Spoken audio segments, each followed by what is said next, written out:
Hello, everybody, and welcome to another episode of the Raad Life. I wanted to start the week with a lady who I came across actually on LinkedIn. We happen to share interests in a couple of industries or sectors.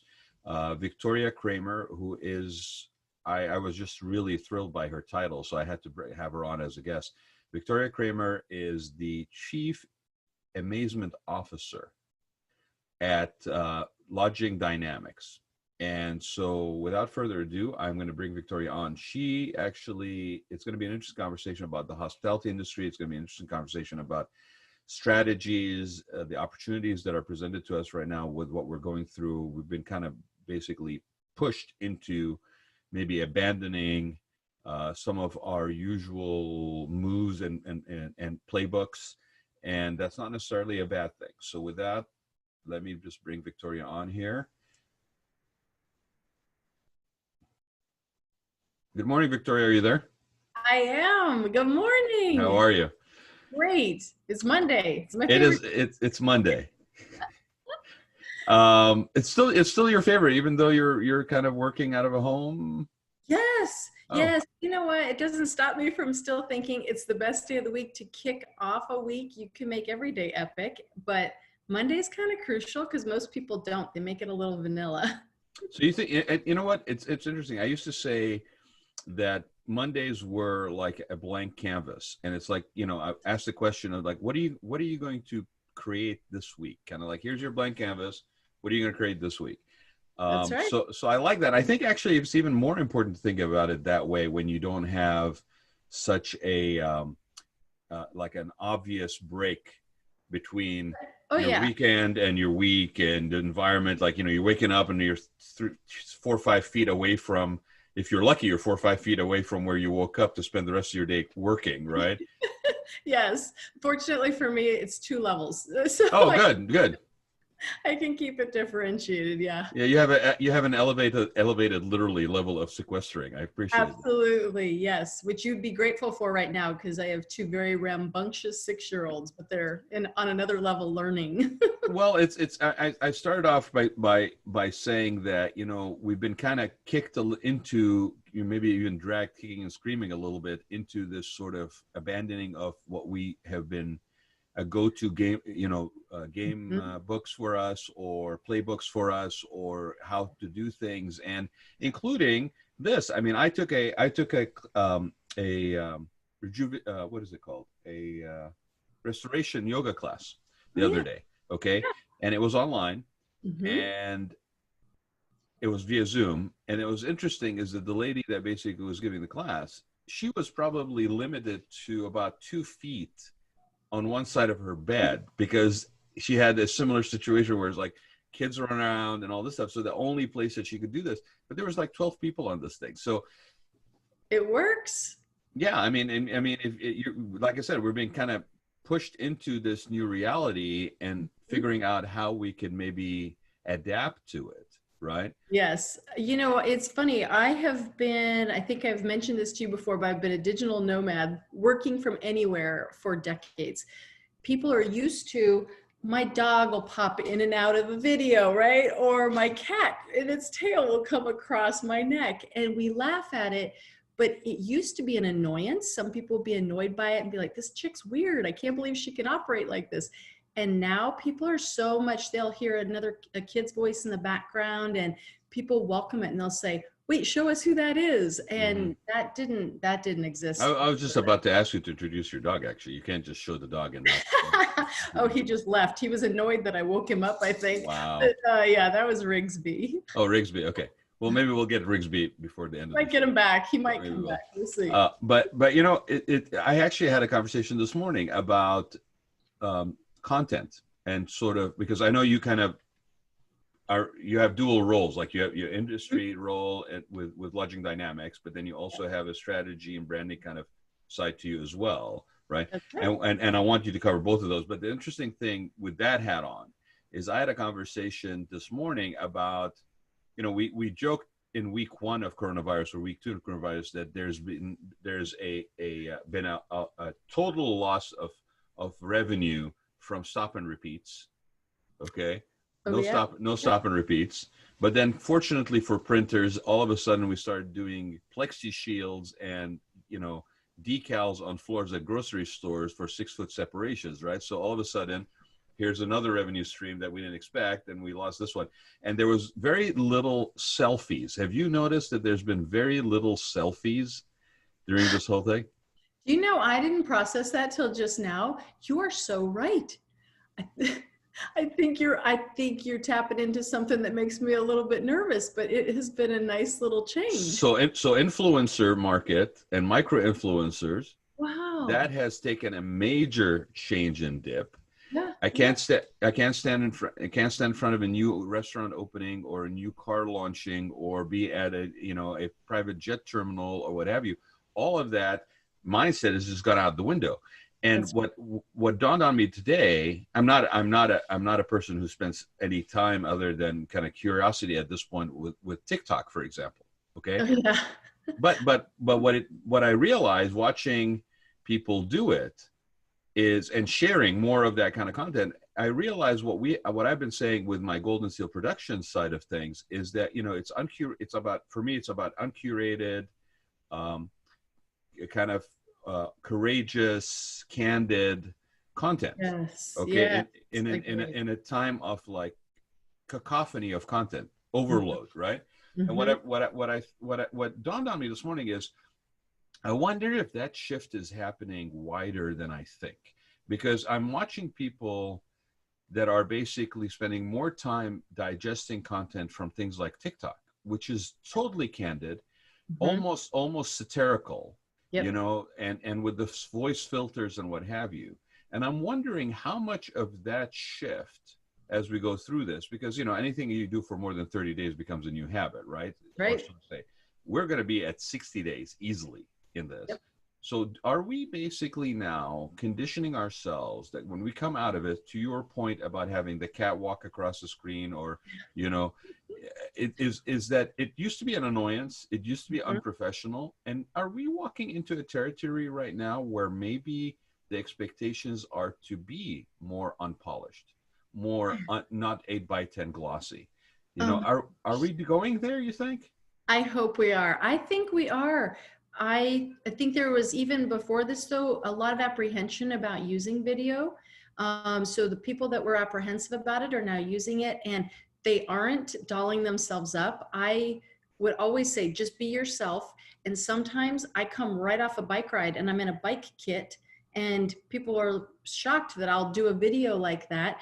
But I think we're seeing more and more people get comfortable with video, get comfortable with just being themselves in Mm-hmm. whatever they're wearing. Mm-hmm. And fortunately, I haven't seen any pajamas yet.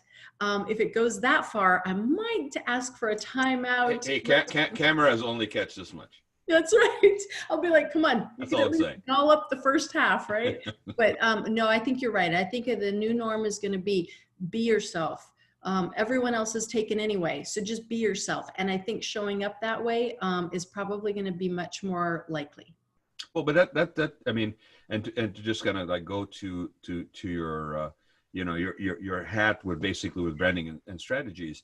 You know, I think that's going to be for an interesting everything, right? From scripting to messaging to visualizing brands. I mean, it's not necessarily, you know, touchy feely as much as candid, Yeah, you know, yeah, unscripted. I mean, of course it has to be strategic, but you know, that's in your name right there. But it's like, you know, I think, and that's kind of an interesting sort of alchemy of skills, right? I mean, yeah. to be able to pull off a strategic messaging that is candid, authentic, Yep, honest. yep. It's not commonplace, right? I mean, not everybody can actually pull that off. No, in fact, I'm still having lots of people sell to me, feel very uncomfortable. You can tell it's uncomfortable, but they do it anyway. And Tell me they're why, Victoria. Tell me why, because you provide a really interesting juxtaposition of viewpoint. You're looking at it from a professional filter, but you're also looking at it from a person who's being subjected to that kind of thing, which yeah, maybe 2-3 weeks ago you didn't care for, but you ignored. Now it actually has a yeah. stronger reaction from you. Correct. Yeah, you could deal with it a few weeks ago. Now it just comes across as blatantly uncaring. It's, Hmm. yeah, if you're being sold to right now, you feel like someone just does not care at all about you, where before you'd go, they don't know about me, but they probably are just ignorant to that. They're Hmm. new, they're green. You'd give a lot of naivete, if you will. It's all right. Forgiveness. Yeah. Forgive. There you Yeah. go. Yeah, Yeah. forgiveness. Now there's no forgiveness. It's just Mm, pure aggravation, and it's because you're expecting people to show up and act like the mayor of their community, where they really care to understand your pain points and meet you where that is, and then help you to solve some of that. And for some, there is more pain than others, but either way, you don't know what someone's going through. So to sell to them is cold, callous, and it's just uncaring. But if you can act like the mayor of your community and try to mhm, truly understand what somebody's going through, mhm. you may be able to help them in a way you didn't anticipate. But By the way, I love that term, mayor of your community. You know, the jaded side of me it says, yeah, I know some mayors that basically can be empathetic, like you're describing. But what you're proposing is sort of, and I touched on this. Ironically, I touched on this one of the first conversations I had with a gentleman by the name of Jay Barbuda, who is the head of the Center on Leadership at Cal State Fullerton, and we talked about empathy, but we also talked about like humility, like as styles of leadership, right? And that's really what we're talking about, I think, here is when you say mayor of your community, your virtual community, your tribe, if you will, is that you have to exercise, you have to exhibit some of those skill sets, and you have to be authentic about it. I think that's the other thing is our bullshit, radar right now is very high, yes, right, on yes. every level. And so that's interesting. That's really a good point. And I'm kind of encouraged, to be honest with you, because I've always been in that camp of don't sell me, like, Yeah. because I actually, to be honest, I even consider it lazy. Like from the Yes. professional perspective, like people that are messaging or people that are developing brands or logos or identities, what have you, I consider it almost lazy. Like Yep. like there's no authenticity to your brand. There's no soul. What is the soul of your brand, right? That's And right. if you're like everybody else, it's almost templated. That's, to me, Yep. is not interesting. Um, what do you think? What do you think? Well, and so as a result of that, I think some people that are dinosaurs about that kind of thinking, to be honest, I don't know. I'm not, and I don't mean this maliciously. I don't think they're going to survive this. I think, Oh, no. I think Yeah, they'll be yeah, gone. unless they can truly have a learner mindset right now and learn to adopt a different way of approaching their own brand identity, they will not survive. It's about being human. And right now, you've got to just be human, be authentic, and have a value system that allows for you to think about other people. And if you can do that, you're probably going to show up differently than the majority. The funny side product of this, I'm just thinking, is that you can fake it to a certain extent, or you can hire good skill set, basically people to fake it for you, right? but Mhm. but I mean, that's in part, there's sort of a little layer of marketing and branding. But that being said, excuse me, is if you really embrace this, and if you embrace this period to kind of self-reflect, what could be interesting is that you then have an authentic voice. You reconnect with the inner voice of yourself, and then that becomes the differentiator, that value proposition that really differentiates your brand. Everybody's watching how you're treating your employees, even if you're furloughing them or laying them off right now. Yes. You're going to have a huge pool of talent that is available, because, again, I remind everybody that this hit that we're taking right now is not based on economic indicators. It's not based on the health of the economy. It's based on a crisis of a different nature. Correct. And so, did you lay off all your people? Did you lay them off in a manner that, where your HR was responsible and allowed, maybe provided alternatives of, I don't know, self-growth classes, Yes. improvement of skill sets? Or did you just basically dump it and, it's your problem, you're on your own? Yep. That's going to come back one way or the other. Yep. Um, so, Uh, so yeah. I can tell you firsthand, I had only been for Lodging Dynamics, I had only been promoted to president by a week. And I went from having 800 employees to Mhm. having to furlough, and 24 hotels to having to furlough. We have 60 left. right? So from 800 down to 700 and what do we have left? Like It's over, 700 it's over 90%. over, exactly. And that was awful.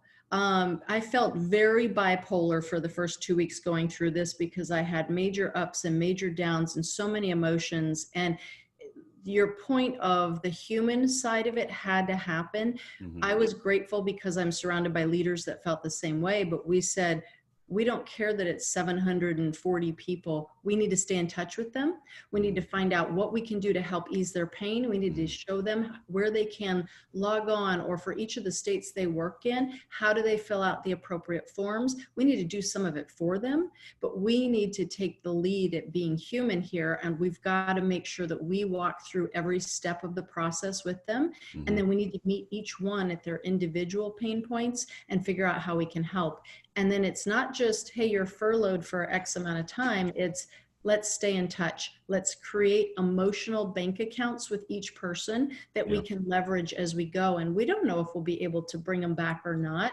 What matters is that we're really taking care of each one until we can either bring them back or help them in another direction. Well, it's the nature of your business model, and probably your internal DNA is that you are relational. You're not transactional primarily. Transactional comes in as another layer later, but your primary gear is relational. And that is the only way you sustain a business. And I've believed this for decades. I mean, plus the fact that it's smart business. I mean, in this case, for example, these are people that are one step away, 1 degree of separation from you, if you should basically build up the need and capacity and need to reach out to them. And versus, the costly side of bringing in somebody and retraining them or training them. And, just in terms of numbers, it's a more costly approach to conducting business. Absolutely. Tell me some of the stuff, Victoria, that you guys are doing. I'm really curious because that's really commendable. What are some of the stuff that you guys are doing? I mean, you mentioned like helping them with some of the forms. I'm assuming that's for like filings and things of that nature. What else are you guys doing that maybe is worth mentioning here? Correct. So every hotel is doing something slightly different. Now, some of our hotels did have to close and some got to remain open. We're slowly starting to open up a couple, but each hotel is different. So some of them have stayed in touch with the employees and made it possible for them to come in and pick up things that they might need. Basic essentials, toilet paper to eggs, etc., but made it possible for them to come in and get things that they would need. In other cases, you've got some language barriers, and so you can't do as much on the technology side, but in the cases where they can, they're communicating constantly. I'm in touch still with half a dozen of them through texting, staying in touch on Zoom, happy hours, and just trying to make sure that we're understanding through surveys even, what's their emotional state this week? What was it last week? And then asking the questions of, okay, have you gotten an unemployment check yet? Have you even gotten word yet that it's been cleared? Because we haven't seen anything on our side. What else can we do? Can we contact your state for you? And it's literally taking person by person approach to what else do we need to do to help you to be able to survive this, and not just survive, but thrive. And then it's been fun. We have learned that a lot of them are juggling just like I am, working, because some of them picked up jobs doing other things, right? Maybe they're an Amazon driver, whatever that looks like. Some have picked up additional jobs, but they're also working at home, juggling children who are home from school, and then their spouse is also working from home. So what we've done is created giant resource buckets, if you will. Here are some things that you could do to keep your children entertained and learning, and here are a whole list of resources that would be helpful. That's really smart. We're taking it a step further and trying to understand who matters most to them. And usually in most cases, it's their children, or it's their parents or their grandparents, but whoever matters most, we're trying to create a resource bucket that they can use to help entertain or specifically work with those individuals. So that's been kind of rewarding and fun. And we've gotten back a lot of stories and funny anecdotes and pictures of things going on in their world. The other thing too is it's the hotel industry. You know it well. This is a group of workaholics who give every bit of their heart to other people.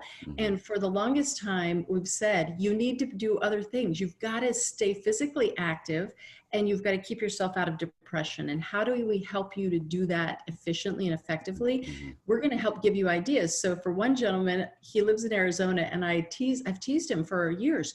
You've wanted to play more golf. Are you playing more golf? And so it's checking in on him to be sure he is, and not in an insensitive way, but in, saying, I know you're not working right now, so you might as well get out and golf. But it's really if you could form a habit over the next 60 days and come back and say to me, I'm happy to have another meeting with you, Victoria, but it'll have to be when I'm finished with golf in the morning.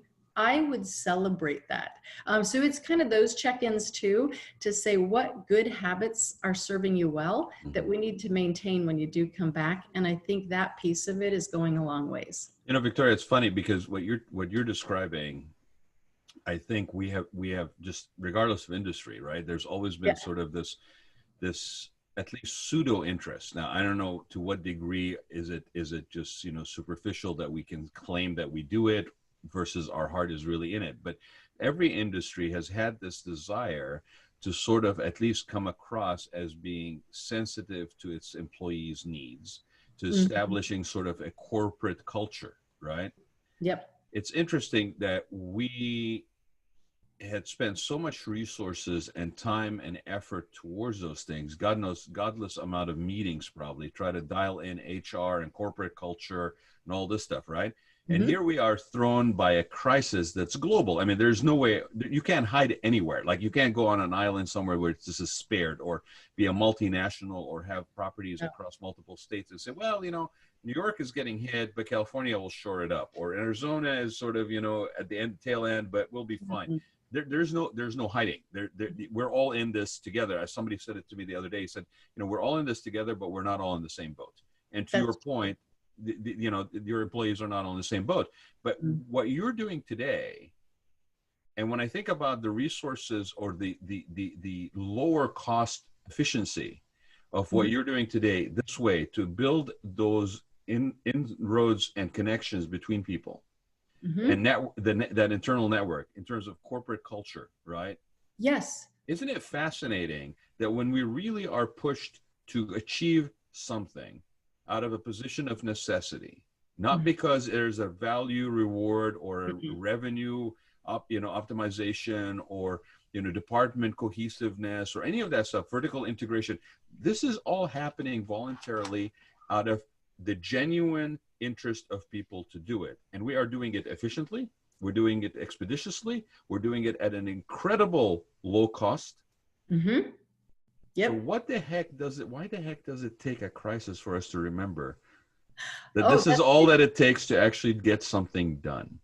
So I have been studying and a part of organizational transformational change for decades. And people don't change unless they have a pain point that causes them to change.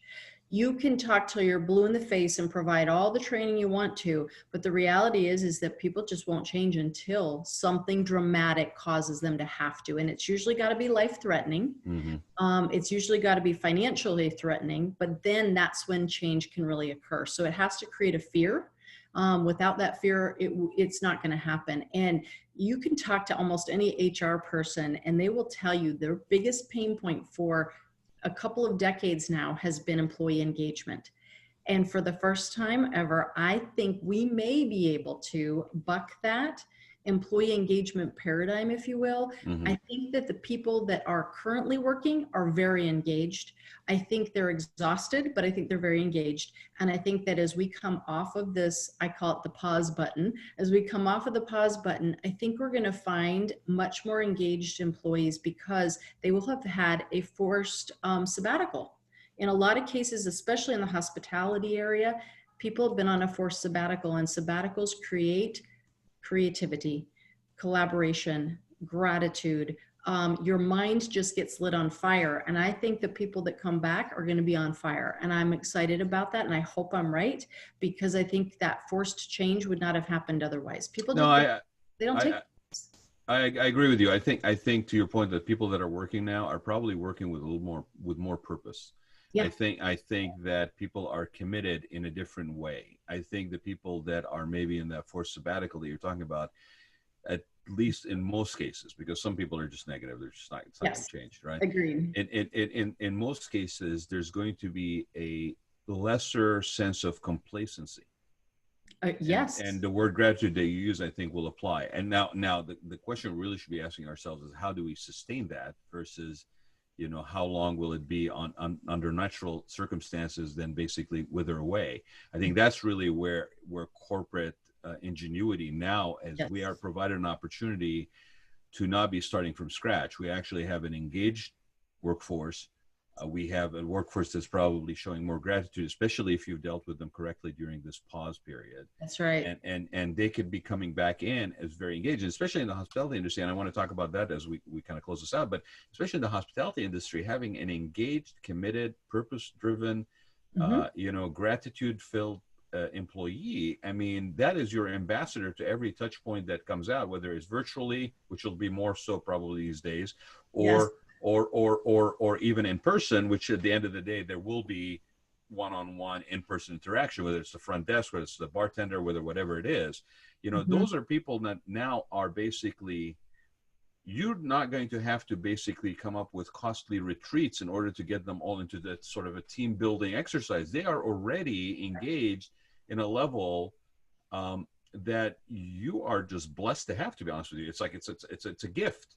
Yep. If you have those people on your staff that are willing to come back and basically share in that way. It's like, it's the old school hospitality. I'm like that porter that knows everybody's, child's name, and, Yes. 5 or 10 years of returning visits. They're asking you about whether they graduate college or not when they saw them at the age of 5. And, it's like, there is that authenticity that I think sometimes in the course of building volume and capacity and so forth, we sacrifice with, it's not that important. We'll just put that aside a little bit. We'll package it.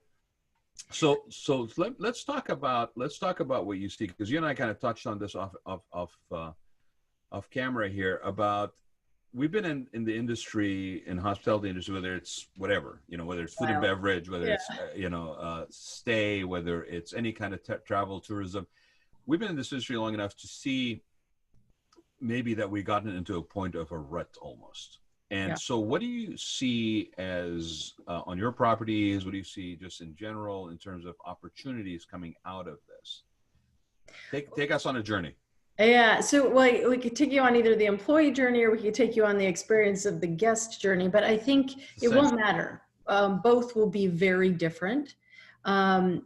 I don't believe that we will return to the same place we were at. I keep asking my leaders, what are we going to do on the employee side to continue to ask individual questions of what's it going to take for you to be the most engaged, and how can you give less time but be more productive with the time that you do have, and what have you learned from your forced sabbatical, if you will? So I'm asking those questions. I want to make sure we continue to stay focused. Well, because if you don't continue to do that, speaking to that point of authenticity, right? Yeah. It's like, you cared when I was on sabbatical, but now it's all changed. Like, that's not going to fly either, right? No, we have got to meet them at a completely different place. And I think that will be fairly natural for really good leaders, and especially in the hotel space, maybe even all of hospitality. I think these are leaders who truly do care, and it's very authentic. So I think that'll be sustainable. I think the piece that's going to be drastically different is the guest experience. Not only do I think that you're going to have fewer touch points, or you were mentioning fewer interactions, you will still have them, but I do think you're going to see fewer of them. I think that people will continue to use technology and space. And instead of having an interaction 5 or 6 times throughout the day with a guest, I think it's going to happen once or twice. And it may be that people are using their technology to check in and actually unlock their door, as opposed to getting an actual key. But I do think you're going to see space in restaurants. And I think you're going to see more of the things that we would normally kind of shun or stub our nose at. A plastic plexiglass distancer between a front desk associate and a guest. I don't think that's uncommon now. You look at even full service or Marriott hotels, Hilton hotels, you're seeing them. It's more commonplace. So I think some of that's going to continue to get ratcheted up. I think creativity is going to be interesting to watch. Our industry has operated kind of with this, we're already a great baked chili recipe, don't mess Mhm. with my recipe kind of a industry. And I think it's time to kind of change up the recipe. So I think you're going to see some of that. I don't know exactly what it's going to look like, but I do think that this time is creating some opportunity for people to innovate. And I think we're going to see some of that innovation passed on to the guest. And it may be just in lower cost because we're getting the ability to and time to be able to actually slow down and Mhm. look at our cash flow operation and figure out there are better ways to do this. I think some of that could get passed on to the guests. So it'll be interesting to see what all changes, but I do think it's going to be a big change because even the majors, you know, no, like you said, it's the same in the hotel industry as it is for the globe. You can't avoid this. So it doesn't matter whether you're Ritz-Carlton or you're, I don't know, Best Western, they're Mhm. all being impacted the same way. So it's going to take a whole completely different approach when we can actually reopen all these hotels.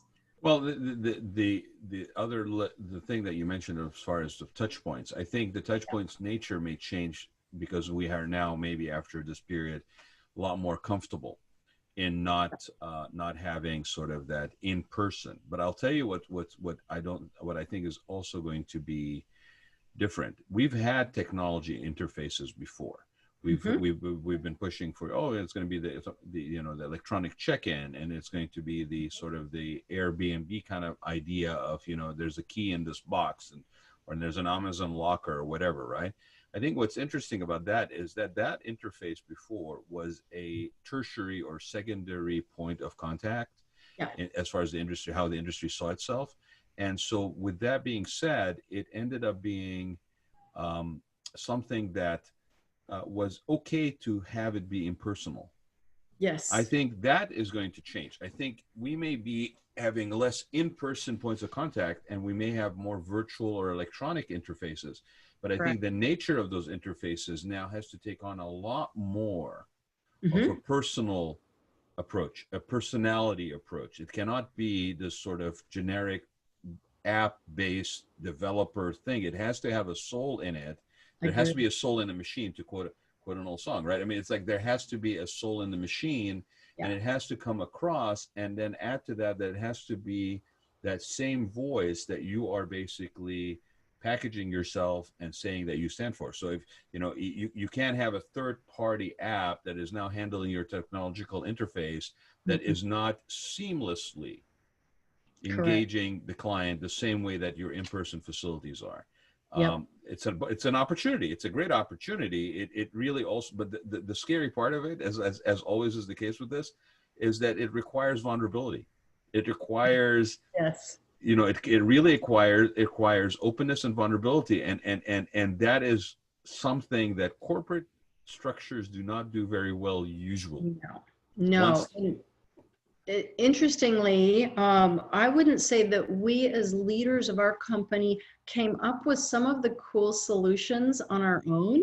A lot of them came from the very creative folks at the hotel level. You know, we'd ask, okay, we're running 3 to 12% occupancy. Who is still traveling? Who out there is still traveling that we could help? And you know what was very cool was to watch the ingenuity of some of the salespeople at the hotels, the sellers, come up with this idea, and they said, wait, there are a lot of people like the Victorias out there who are going stir crazy because they can't just disappear and go work quietly in a coffee shop. They're all yeah, closed. yeah. So what if we gave them a quiet hotel room to work in for a day use room, and we don't even use that room again for 3 days so that we can make sure that, you know, the germs and the bugs are dead, and then we deep clean it and we let it sit for 3 days, and then we rent it out to the next person. But we could do day use rooms for people who are faced with two parents working in the same home and trying to homeschool children at the same time, and there's just no time for either one to be productive. Some of these businesses might want Are you guys doing that? to. That's Correct. Yeah. very innovative. We went out to some of the companies that had not previously had their employees working from home, and now they are, and said, we don't know if you're going through this, but we're feeling it. If you want the use of day use rooms here at our hotel, we're making them available so that you can use them as office space, and they're very private. You don't even have to check in at the front desk to get them to their room. And then here's all the things that we're doing safety and precaution wise to make sure that those rooms stay safe and healthy. And we're in a place where we can. When else are we at such low occupancies where we can promise someone we won't check another person into that room to use it after we deep clean it for 3 days? That's unheard of, right? But right now we can do that. So that kind of creativity is absolutely what's coming out through this forced sabbatical. What are some other things, Victoria? You piqued my interest, because that's kind of taking almost like the WeWorks component and basically throwing it into a situation. And so, coming out of this, instead of basically bringing in a WeWorks, you might be operating a WeWorks arm similarly to a business center and putting it under the regular operations of that hotel management. I mean, correct. Yeah. Right? There used to be kind of a taboo. You would never want to say that we could do a day use room. It had some taboo feeling to it in the past, right? And now it's like a WeWorks, only it's almost the antithesis of it, right? It's don't go social, go private and quiet, and go be solid and solo, and go work for 6 hours straight, and then go back to your crazy house home office, right? So yeah, I think there is a piece to it. I think as hotel occupancies come back, that will be harder and harder to do. Of But I course. do think it's still going to be a possibility. Absolutely. Well, it'll be harder to do. However, if you start looking at development of a footprint of a Yes, hotel, and you allocate a certain square footage to that, I love it. Yeah. manage it that way, because what it does is it finds that sweet spot between a solo salon or a Phoenix salon short-term lease, Yeah. 100 square feet, and the shared workspace or complete leasing of an office within a WeWorks. This is providing you with a rentable accommodation space for a function. Absolutely. And it's in an environment that has other support amenities that could also be benefit. I mean, it could almost be developed into as part of, if you're a property that has a membership base, this could almost be a membership. It's where you go work out. The other thing you and I talked about, and I think it was a fascinating conversation I had a couple of weeks ago, about how the hotel industry is stuck, or hospitality is stuck in its own way of doing things for over and ever. And to your point, it's a chili recipe I don't want to mess with, right? Yeah. Missed out on being basically the winners in the gig industry, in the gig economy.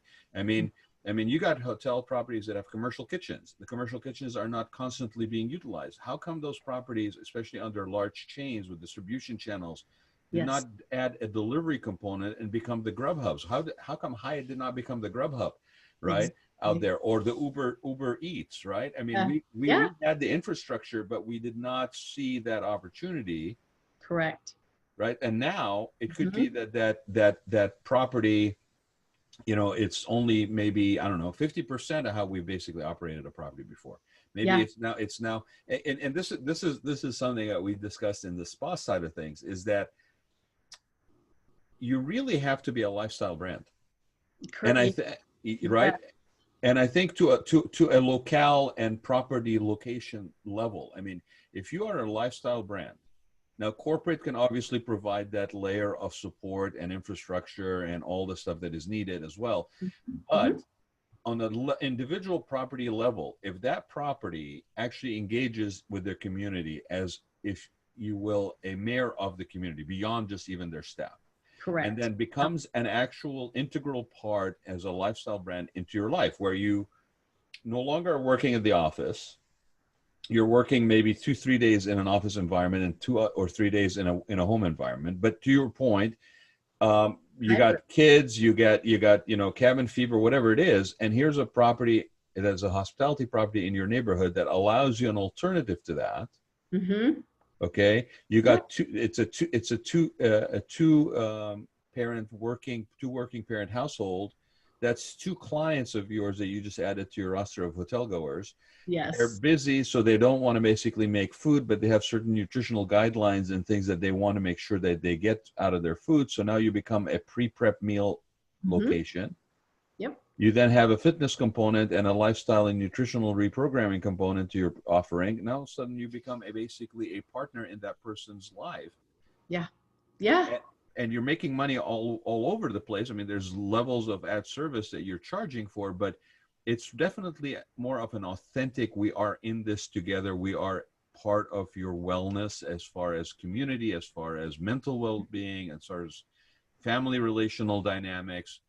Yeah, I mean, it's kind of an exciting time, actually, if we embrace it. It is. I can't wait till it'll be interesting when we start to see what all of the different schools do as we come back out of this. Let's say that hypothetically, everyone goes back to school in Good the point. fall.